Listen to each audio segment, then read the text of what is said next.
ঢাকায় গুলিতে নিহত ছাত্রনেতা ও ইনকিলাব মঞ্চের মুখপাত্র শরীফ ওসমান হাদির মৃত্যু ঘিরে বাংলাদেশের পরিস্থিতি আরও উত্তপ্ত হয়েছে।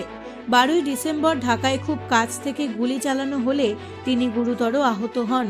পরে উন্নত চিকিৎসার জন্য তাকে সিঙ্গাপুরে পাঠানো হয়, কিন্তু 18ই ডিসেম্বর চিকিৎসাধীন অবস্থায় তার মৃত্যু হয়। এই ঘটনার পর ঢাকাসহ বিভিন্ন এলাকায় বিক্ষোভ শুরু হয়। কোথাও কোথাও বিক্ষোভকারীরা সংবাদপত্রের অফিস ও সাংস্কৃতিক সংগঠনে হামলা চালায়। নিহতের ভাই শরীফ ওমর হাদি অভিযোগ করেছেন, ফেব্রুয়ারিতে হওয়ার কথা থাকা জাতীয় নির্বাচন ভেস্তে দিতেই এই হত্যাকাণ্ড ঘটানো হয়েছে। তার দাবি, অন্তর্বর্তী সরকারের ভেতরেরই একটি অংশ এই ঘটনার সঙ্গে জড়িত। শাহবাগে এক প্রতিবাদ সভা থেকে তিনি নোবেলজয়ী মোহাম্মদ ইউনূসের নেতৃত্বাধীন অন্তর্বর্তী সরকারকে দায়ী করেন এবং দ্রুত আন্তর্জাতিক মানের তদন্ত ও বিচার চান। ইনকিলাব মঞ্চ এই ঘটনাকে আন্তর্জাতিক ষড়যন্ত্র বলে দাবি করে আন্দোলন আরও জোরদার করার হুঁশিয়ারি দিয়েছে। নির্বাচন পিছলে ইউনূস সরকারের কিছু স্বল্পমেয়াদী লাভ থাকলেও ক্ষতিই হবে বেশি। লাভের দিক থেকে সরকার সময় পেতে পারে, প্রশাসনিক নিয়ন্ত্রণ আরও শক্ত করতে পারে এবং আন্তর্জাতিক মহলের সঙ্গে দর কষাকষির সুযোগ পাবে।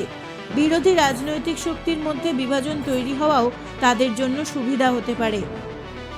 তবে ক্ষতির দিক অনেক বড়। সরকারের সাংবিধানিক ও নৈতিক বৈধতা প্রশ্নের মুখে পড়বে, দেশ জুড়ে আন্দোলন ও অস্থিরতা বাড়বে এবং আন্তর্জাতিক চাপ ও নিষেধাজ্ঞার আশঙ্কা তৈরি হবে।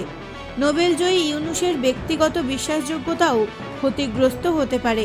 সব মিলিয়ে দীর্ঘমেয়াদে ইউনূস সরকারের জন্য নির্বাচন বিলম্ব রাজনৈতিকভাবে বিপজ্জনক। বাংলাদেশের নির্বাচন সময় মতো হলে ভারতের কিছু ক্ষেত্রে লাভ হতে পারে। সীমান্তে স্থিতিশীলতা বজায় থাকবে, শরণার্থী চাপ কমবে, বাণিজ্য ও নিরাপত্তা সহযোগিতা স্বাভাবিক থাকবে এবং আন্তর্জাতিক মঞ্চে ভারতের কূটনৈতিক অবস্থান শক্ত হবে।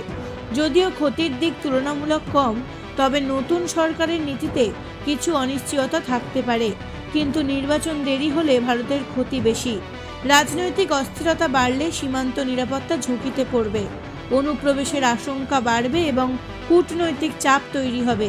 এই ক্ষেত্রে লাভ বলতে ভারত পরিস্থিতি পর্যবেক্ষণ করে কৌশল ঠিক করার কিছু সময় পেতে পারে।